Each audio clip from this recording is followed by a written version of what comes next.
ఇప్పటి వరకు మనం యారే బేసిక్స్ అలాగే యారే ఇన్సర్షన్ కవర్ చేసాం. ఇప్పుడు యారే ట్రావర్సల్ చూద్దాం. అంటే యారే మీద ట్రావెల్ చేసి యారే లోపల ఉన్న ఎలిమెంట్స్ని యాక్సెస్ చేస్తాం. దానికోసం మనం ప్రాక్టికల్గా ఫార్వర్డ్ ట్రావర్సల్, రివర్స్ ట్రావర్సల్ అలాగే ఫార్ ఈచ్ లూప్ చూద్దాం. అలాగే యారే ట్రావర్సల్కి టైం కాంప్లెక్సిటీ అనేది కూడా ఆర్డర్ ఆఫ్ n అవుతుంది. ఫస్ట్ ఆఫ్ ఆల్ ఒక జావా క్లాస్ తీసుకొని దీనికి యారే ట్రావెల్ అని ఒక పేరు పెట్టారు.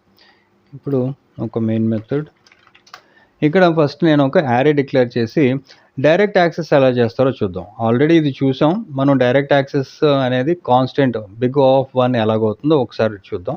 సో దానికోసం నేను ఒక array of integers in square brackets, ఈ యారేకి నేను పెడుతున్న పేరు మార్క్స్ అని ఒక పేరుతో యారేకి 55, 65, 75, 85 అండ్ 95 ఇలాగా 5 ఎలిమెంట్స్తో ఒక యారే డిక్లేర్ చేసి ఇప్పుడు మనం ఇండెక్స్ని బేస్ చేసుకొని వాల్యూ గెట్ చేయడానికి ఇక్కడ ప్రింట్ చేస్తాను ఎస్అవుట్.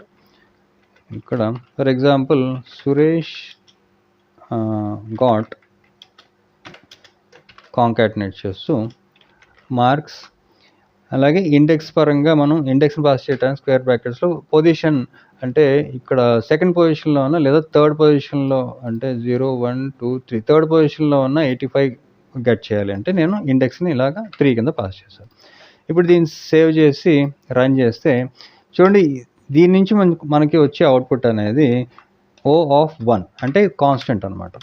అంటే ఆపరేషన్కి పట్టే టైము ఫిక్స్డ్, దీన్ని కాన్స్టెంట్ అంటారు. అంటే యారే సైజ్తో సంబంధం లేకుండా డైరెక్ట్గా మనం ఇండెక్స్ని బేస్ చేసుకొని కాన్స్టెంట్ టైంలో వాల్యూని గెట్ చేస్తున్నాం.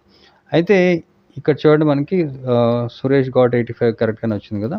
అయితే యారే లోపల ఉన్న అన్ని వాల్యూస్ని గెట్ చేయడానికి మనం ఫార్ లూప్ యూస్ చేస్తాం. అది మాత్రం దానికి టైం కాంప్లెక్సిటీ అనేది ఆర్డర్ ఆఫ్ n అవుతుంది. అంటే యారే లోపల ఉన్న ఎలిమెంట్స్ని బేస్ చేసుకొని దాని టైం పడుతుంది. అయితే ఇక్కడ అన్ని వాల్యూస్ని గెట్ చేయడానికి మనం ఇక్కడ ఫార్వర్డ్ ట్రావర్సల్ ఇంప్లిమెంట్ చేద్దాం. అంటే 0 నుంచి స్టార్ట్ అయ్యి యారే మీద ట్రావెల్ చేయటం. ఫార్వర్డ్ ట్రావెల్ అని రాశాను. ఇక్కడ ఫార్ లూప్ తీసుకొని ఇక్కడ ఇనిషియలైజేషన్ ఇంట్ i is equal to starting మనకి 0తో కాబట్టి ఇక్కడ i ఈజ్ ఈక్వల్ టు 0, అలాగే i ఈజ్ లెస్ దెన్ మన మార్క్స్ డాట్ లెంత్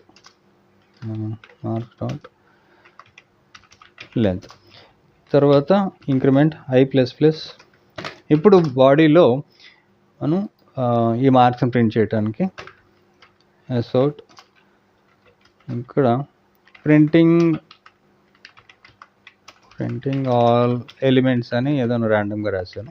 ఇప్పుడు మార్క్స్తో పాటు ఇండెక్స్ని పాస్ చేస్తే ఇక్కడ చూడండి మార్క్స్ స్క్వేర్ బ్రాకెట్స్లో ఇండెక్స్ ఇలా పాస్ చేసి సేవ్ చేసి ఒకసారి ప్రోగ్రామ్ రన్ చేస్తే ఇక్కడ చూడండి ప్రింట్ ఆల్ ఎలిమెంట్స్ 55, 65, 75 ఎన్నైతే యారే లోపల ఎలిమెంట్స్ ఉన్నాయో అవన్నీ కూడా మనకి యాక్సెస్ అయ్యాయి. ఇది ఆర్డర్ ఆఫ్ n అంటే మనకి ఇక్కడ పట్టే టైం అనేది యారే లోపల ఉన్న యారే సైజుని బట్టి డిపెండ్ అయి ఉంటుంది. కాబట్టి ఇది ఆర్డర్ ఆఫ్ n అవుతుంది. సో ఇది ఫార్వర్డ్ ట్రావర్సల్. అదే రివర్స్ ట్రావర్సల్ కూడా ఉంటుంది. అంటే మనం లాస్ట్ నుంచి స్టార్ట్ చేసి స్టార్ట్కి వస్తాం. దానికి ఇక్కడ రివర్స్ ట్రావెల్ అని ఒక కామెంట్ రాసి ఇక్కడ రివర్స్ ట్రావెల్స్కి మనం డిక్రిమెంట్ అంటే ఇక్కడ చూడండి మనం ఫార్ లూప్ ఎలా రన్ చేస్తామంటే ఫార్ ఇంట్ ఇక్కడ మన ఇనీషియలైజేషన్ అనేది యారేకి ఉన్న లెంత్ మీద బేస్ అయి ఉంటుంది. అంటే int i is equal to marks dot length -1 ఇది ఇనీషియలైజేషన్. ఇక్కడ మన కండిషన్ అనేది i greater than or equal to 0 అంటే 0తో మ్యాచ్ అయినంత వరకు లూప్ రన్ అయ్యి తర్వాత ఈ ఆర్డర్ అనేది డిక్రిమెంట్ అంటే రివర్స్ ఆర్డర్ కాబట్టి i తర్వాత దీన్ని బాడీలో ప్రింట్ చేయడానికి ఇక్కడ సేమ్ మళ్ళీ దీన్ని ఇక్కడ నుంచి ఇలా కాపీ చేసి ఇక్కడ పేస్ట్ చేస్తున్నాను. ఇప్పుడు దీన్ని సేవ్ చేసి ఇక్కడ ఒక పని చేద్దాం, రివర్స్ ఆర్డర్ అని రాద్దాం, ఎలిమెంట్స్ అని రాసి ఇప్పుడు మళ్ళీ దీన్ని రన్ చేస్తే ఇక్కడ చూడండి 95తో స్టార్ట్ అయ్యి 95, 85, 75, 65, 55 ఇది రివర్స్ ఆర్డర్. అలాగే మనకి ఎన్హాన్స్డ్ లూప్ అని కూడా ఉంటుంది. అది ఫార్ ఈచ్ లూప్ అనమాట. అంటే దాన్ని మనం ఇండెక్స్ని బేస్ చేసుకోకుండా యారే మీద ట్రావెల్ చేయడానికి ఫార్ ఈచ్ లూప్ యూస్ చేస్తాం. దాని సింటెక్స్ ఏంటంటే ఫార్ కీవర్డ్ తీసుకొని ఇక్కడ మనం సింపుల్గా ఏదైనా ఒక వేరియబుల్ తీసుకొని ఫర్ ఎగ్జాంపుల్ స్టూడెంట్ అని ఒక వేరియబుల్కి నేను ఈ మార్క్స్ని అసైన్ చేస్తాను. ఇప్పుడు బాడీ లోపల సింపుల్గా మనం ఈ స్టూడెంట్ని బేస్ చేసుకొని డైరెక్ట్గా యారే లోపల ఉన్న అన్ని వాల్యూస్ని ఫెచ్ చేయొచ్చు. అది ఎలా అంటే అవుట్ ఇక్కడ డైరెక్ట్గా ఆల్ మార్క్స్ అని రాసి కాంకాటినేట్ చేస్తూ స్టూడెంట్ని పాస్ చేస్తే ఇప్పుడు రన్ చేసినప్పుడు మనకి చూడండి ఆల్ మార్క్స్ 55, 65 అంటే ఫార్వర్డ్ ట్రావెల్ అనుకోండి. ఒక ఆర్డర్లో మనకి ఉన్న ఎలిమెంట్స్ అన్నీ కూడా ఇలా ప్రింట్ అయినాయి. ఇది ఎన్హాన్స్డ్ లూప్. అంటే ఇండెక్స్ అవసరం లేకుండా మనం లూప్ రన్ చేయడానికి ఈ ఎన్హాన్స్డ్ ఫార్ లూప్ అంటే ఫార్ ఈచ్ లూప్ యూస్ చేయొచ్చు.